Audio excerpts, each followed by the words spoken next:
दोस्तों बता दें कि आज का ब्रेकिंग न्यूज़ होने वाला है कुछ ज़बरदस्त दोस्तों। तो अगर आप लोग नए हैं तो चैनल को सब्सक्राइब करके वीडियो को एक लाइक कर दे, क्योंकि दोस्तों आज की अपडेट कुछ खास है। तो पवन सिंह के गाना आज 5 बजे शाम को रिलीज होने जा रहा है दोस्तों। तो देख सकते हैं पवन सिंह का गाना, जो गाना का नाम दोस्तों गोदी में लेके, दोस्तों काफ़ी अच्छा गाना और काफ़ी ट्रेंडिंग टॉपिक दोस्तों। गाना पवन सिंह के जो गाना होता है सब गाना ट्रेंडिंग में जाता है। वही बात करने दोस्तों तो पवन सिंह ये गाना काफ़ी तहलका इस लगन में मचाने वाला है।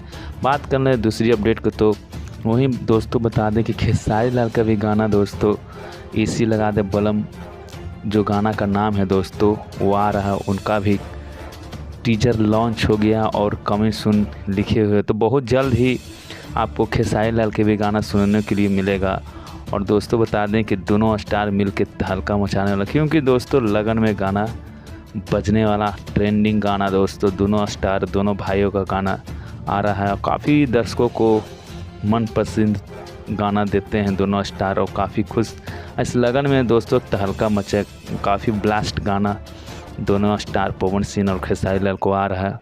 तो ढेर सारा प्यार आशीर्वाद दीजिए आप लोग, और नए हैं तो चैनल को सब्सक्राइब